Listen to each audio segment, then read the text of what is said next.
Assalamualaikum warahmatullahi wabarakatuh.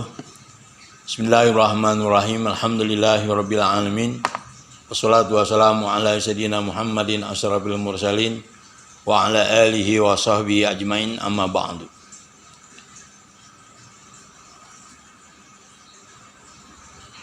Nabi kita Muhammad sallallahu alaihi wasallam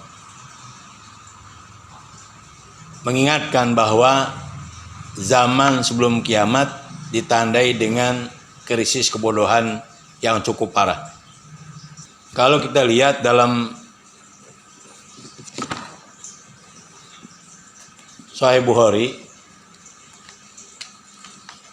di sini ada hadits Rasulullah Shallallahu Alaihi Wasallam yang bersumber dari Abdullah bin Amr bin As. Dia mengatakan, sami'tu Rasulullah sallallahu alaihi wasallam yaqul, innallaha la yaqbidul ilma intiza'an yantazi'uhu minal ibad, walakin yaqbidul ilma biqabdil ulama, hatta idza lam yubqi aliman ittakhadhan nasu ru'usan juhala basu'ilu fa'aftau bighairi ilmin fadallu wa adallu. Jadi kata Abdullah bin Amr bin As, aku mendengar Rasulullah Shallallahu Alaihi Wasallam berkata, sesungguhnya Allah tidak akan mencabut ilmu sekaligus yang ia cabut dari hamba-hambanya, tetapi Allah cabut ilmu dengan dicabutnya para ulama, hingga ketika Allah tidak menyisakan seorang yang alim, maka saat itu manusia menjadikan pemimpin yang bodoh. Ketika mereka ditanya, mereka berfatwa tanpa ilmu. Fadallu wa adallu. Akhirnya mereka sesat dan menyesatkan. Juga kalau kita lihat dalam Al-Jami' As-Shahih, di sini ada hadits yang bersumber dari Anas bin Malik. Qala Rasulullah sallallahu alaihi wasallam, min asyrati sa'ah ayurfa'al ilmu wa yathbutal jahlu wa yusrabal khamru wa yadharu zina. Di antara tanda-tanda kiamat adalah ilmu diangkat, kemudian kebodohan merajalela, minuman keras diminum, dan zina merajalela. Itu di situ ada tadi ilmu diangkat. Nah, ini yang kita rasakan pada saat ini, sehingga banyak ustadz tampil di medsos tanpa bekal ilmu yang cukup. Mereka serampangan tanpa arah, rajin membid'ahkan hingga mengkafirkan. Apalagi kalau kita lihat banyak konten-konten yang menyesatkan. Seperti mereka mengklaim dakwah tauhid, dakwah sunnah, belum lagi jargon-jargon yang menyesatkan umat. Mereka mengklaim dakwah tauhid, tapi isinya malah terjebak pada akidah mujasimah. Seperti halnya mereka menyatakan bahwa Allah itu punya mata, punya telinga, seperti halnya manusia. Atau mereka menggambarkan Allah bertempat di atas langit, seperti halnya seorang raja duduk di singgasana. Ini kan jelas pemahaman mujasimah, yaitu satu kaum yang menyepertikan Tuhan seperti manusia. Lalu bagaimana sebenarnya kita menyikapi fenomena ini? Sesungguhnya udah ada jawabannya. Kan kalau kita perhatikan ayat, ada yang muhkamat, ada yang mutasyabihat. Ada ayat yang jelas penunjukannya, ada ayat yang samar. Maka terhadap ayat yang samar ini ulama terbagi dua. ada ulama salaf, ada ulama khalaf. Kalau ulama salaf itu mereka yang hidup pada abad pertama hingga ketiga Hijriah. Kalau ulama khalaf yaitu dari abad keempat dan seterusnya. Apa yang membedakan terhadap ayat mutasyabihat? Kalau ulama salaf mereka memang mengartikan apa adanya, tapi tidak berkeyakinan Allah seperti manusia. Jadi mereka mengartikan ayat apa adanya tapi tidak seada-adanya. Nah, kalau ulama khalaf mencari jalan keluar yaitu dengan cara ditakwil, dicarikan makna lain. Ini agar orang awam tidak salah paham. Nah, keduanya benar, baik ulama salaf atau ulama khalaf. Tapi belakangan tidak ngikut ulama salaf, juga tidak ngikut ulama khalaf. Mereka betul berkeyakinan Tuhan itu di langit. Padahal penyebutan langit itu maksudnya takriman wa ta'ziman. Sebagai sikap kita mengagungkan dan memuliakan. Contoh yang gampang dah. Umpama ada seorang punya hajat. Kemudian ditanya sama kawannya, bagaimana urusan hajatmu? Ya, saya mah bagaimana yang di atas. Itu apakah Tuhan di atas? Kenapa kita bilangnya di atas? Itu kan ta'ziman wa takriman, dalam rangka mengagungkan dan memuliakan. Kan gak layak kalau kita bilang begini, ya urusan saya bagaimana yang di bawah. Nah, itu kan gak pas. Nah, itu harus diketahui. Allah tidak terlintas oleh waktu, oleh jarak, dan oleh tempat. Kenapa? Sebab tempat, waktu, dan jarak adalah makhluknya Allah. Pantang Allah butuh dengan makhluknya. Wallahu ghaniyun 'anil alamin. Kalau diterjemahkan secara tauhid, Allah tidak butuh dengan ciptaannya. Nah itu, ya, mereka mengklaim dakwah tauhid tapi malah terjebak pada kaum Mujasimah. Kemudian ada lagi, mereka sering mengatakan inilah dakwah sunnah. Tapi akhirnya malah isinya banyak meninggalkan sunnah. Nah, contoh yang sering kita dengar di medsos itu, mereka mempersoalkan doa setelah berbuka.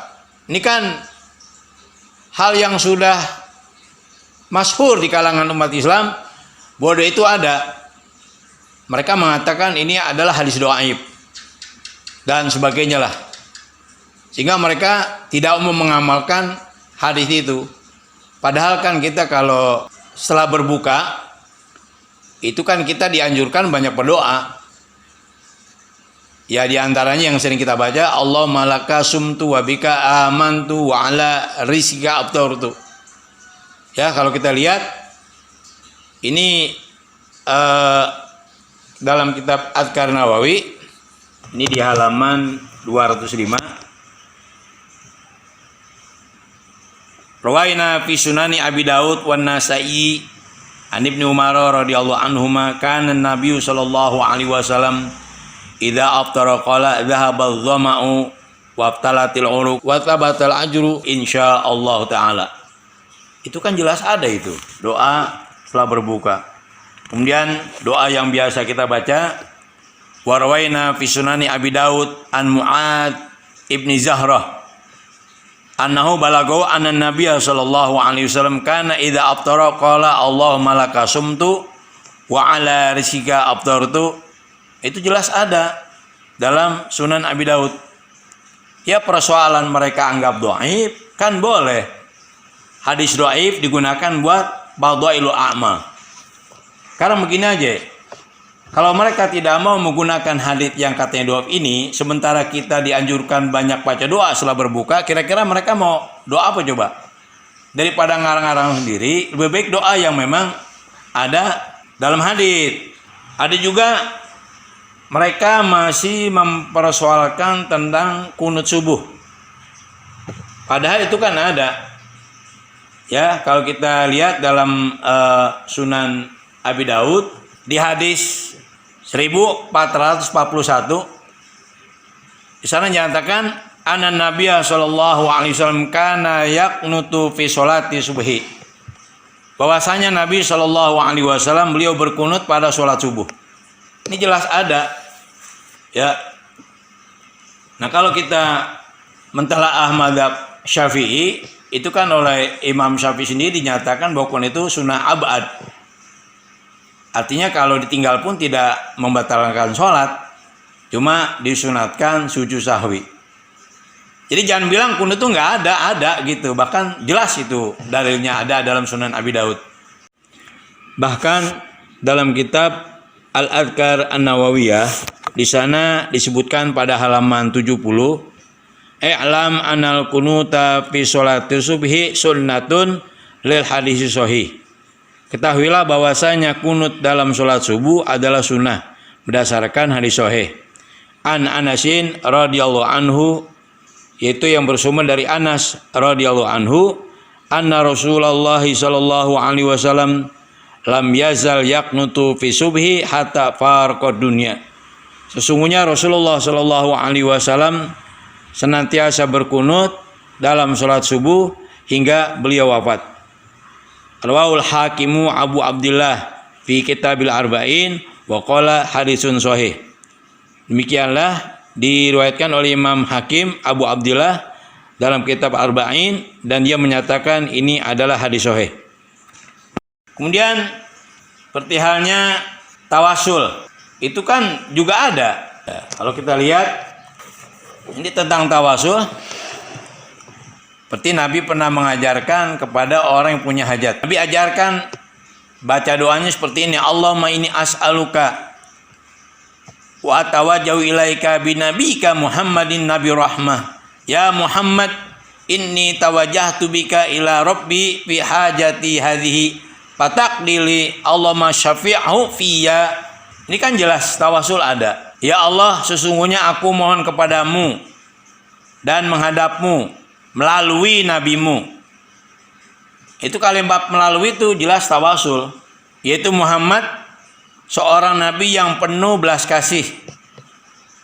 Ya Muhammad, sungguh aku menghadap Tuhanku melalui kamu dalam hajatku, maka kiranya kau tunaikan untukku ya Allah. Syafaatkanlah dia padaku dan syafaatkanlah aku padanya. Kemudian orang tersebut membaca doa yang diajarkan oleh Rasulullah sallallahu alaihi wasallam, maka Allah kembalikan matanya yang buta. Jadi hajatnya itu dia minta pada Allah melalui Rasulullah supaya matanya disembuhkan. Itu hajatnya itu. Ini jelas ini tawasul itu ada.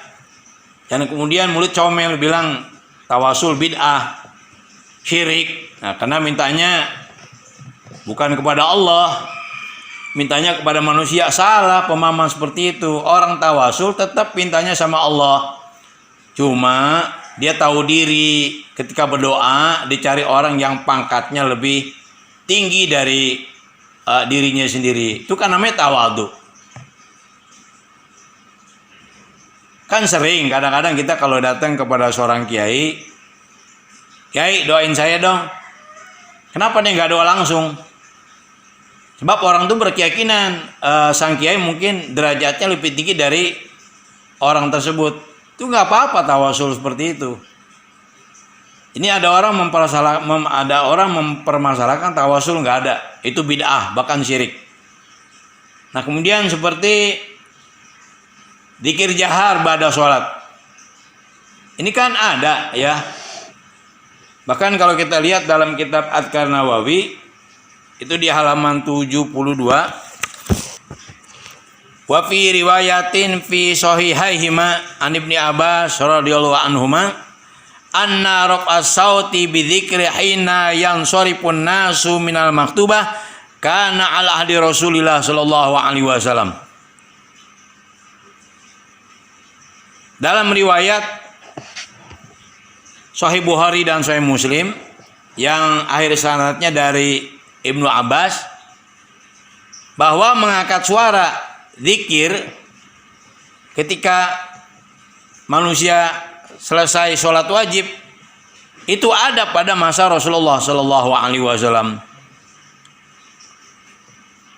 Bahkan Ibnu Abbas mengatakan kuntu a'lamu idzan sarafu bidzalik idza sami'tuhu. Aku tahu ketika jamaah beranjak sholat wajib, setelah mereka menunaikan sholat wajib, mereka berzikir dengan suara jahar. Kenapa? Karena aku mendengar. Kemudian lagi yang lucu, mereka masih ngangkat soal orang yang tarawih 20 rakaat. Jadi yang tarawih 8 rakaat dengan witir 3 itu mengklaim itulah yang benar.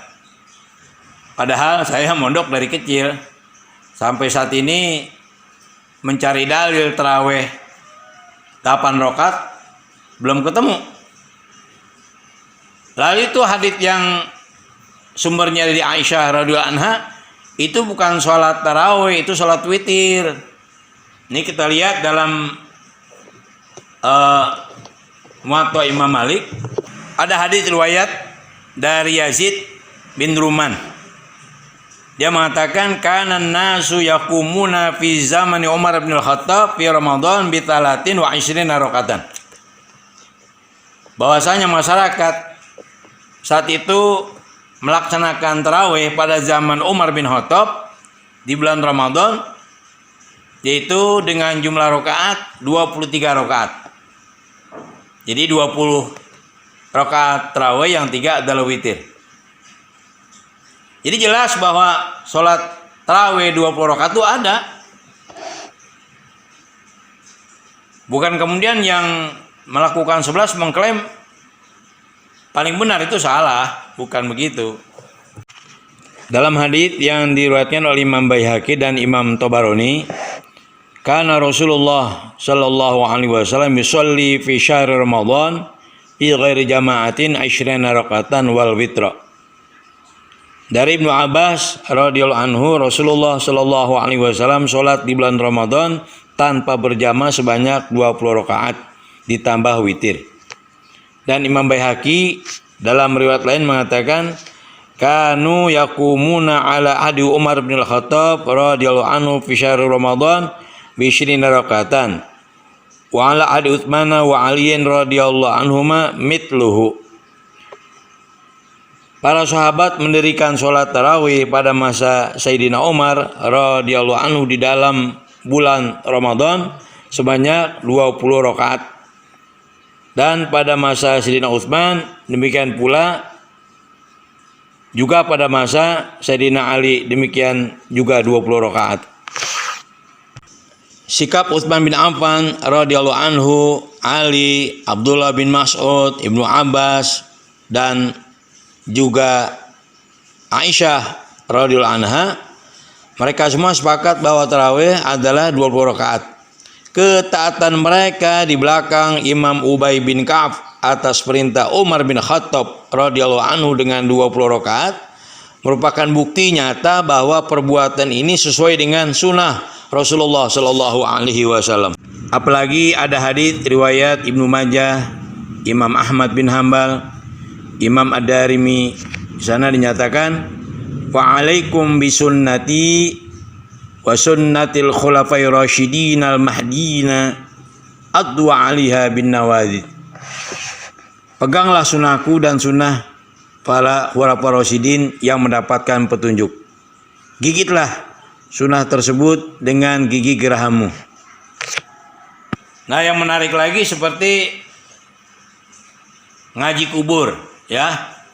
Ini dianggap oleh mereka bid'ah, tidak berdasar. Apa benar seperti itu? Ya, kalau kita lihat dalam Adhkar Nawawi di halaman 177, di sana dinyatakan qala Syafi'i wal ashab yustahabu ayaqra'u indahu syai'an minal Qur'an.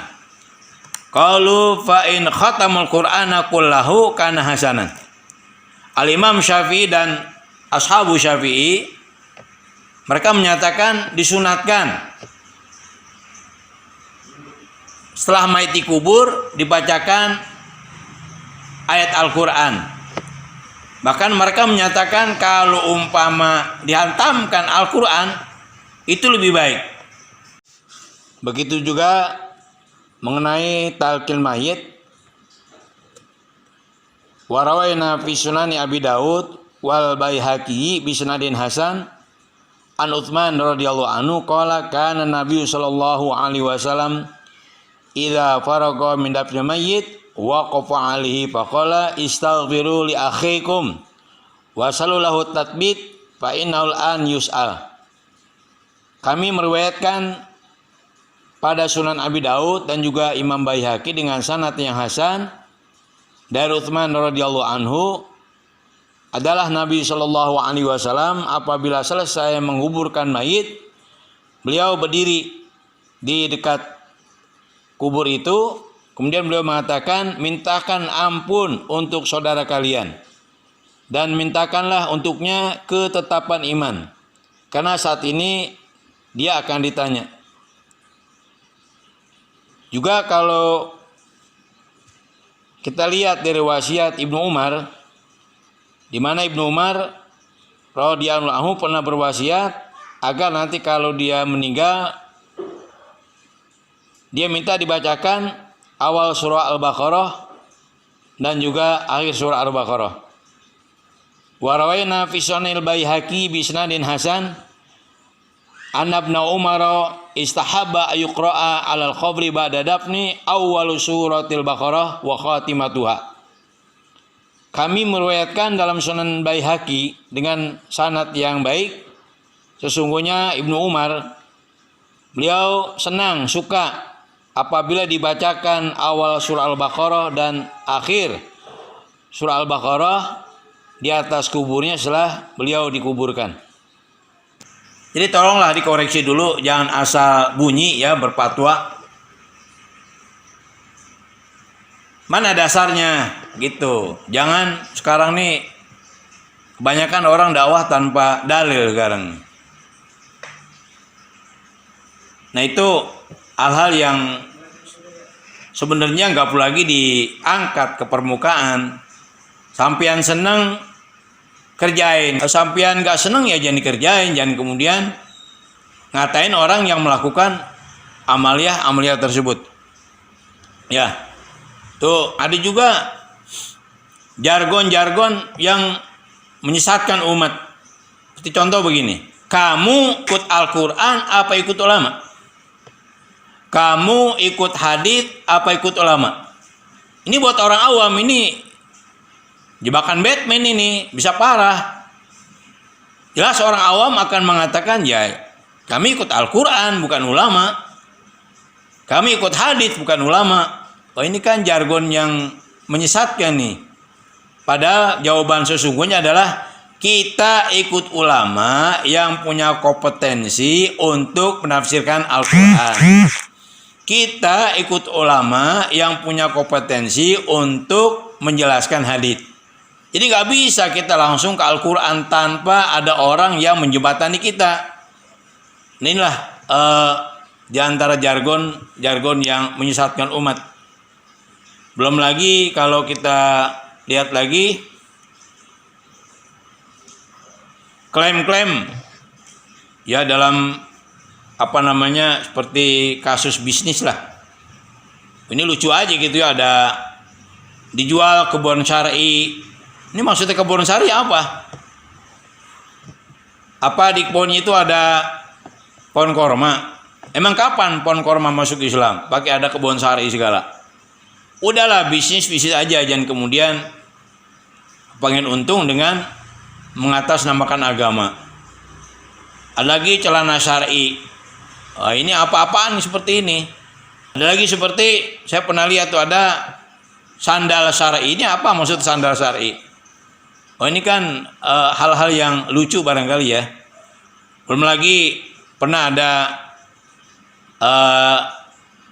salah seorang yang punya travel haji dan umroh itu minta penjelasan sama saya, Pak Ustadz, Itu sekarang ada travel, kadang-kadang mereka ngasih tema umroh sesuai sunnah.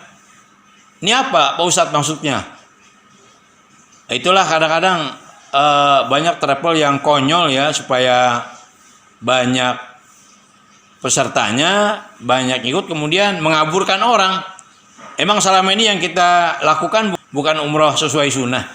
Padahal kalau mau kembali ke mana sesungguhnya, kalau mau umroh sunnah itu, Nabi kalau umroh itu beliau begitu datang ke Mekah Al-Mukarramah, kemudian masuk ke masjid, beliau langsung tawaf. Setelah itu sa'i, setelah itu cukur, udah selesai. Beliau nggak nginep di hotel, nggak, beliau nginepnya di tenda. Jadi kalau yang mengklaim umroh sesuai sunnah, ya kalau bisa nginepnya jangan di hotel gitu, jangan juga naik kendaraan, naik onta. Nah ini kan orang-orang yang kadang-kadang ngejual makna agama untuk kepentingan bisnis. Nah itulah barangkali kritik saya ya, karena banyak yang mempertanyakan seperti itu. Nah mudah-mudahan kita bisa memahami. Demikian, wallahul muwaffiq ila aqwamit thoriq. Assalamualaikum warahmatullahi wabarakatuh.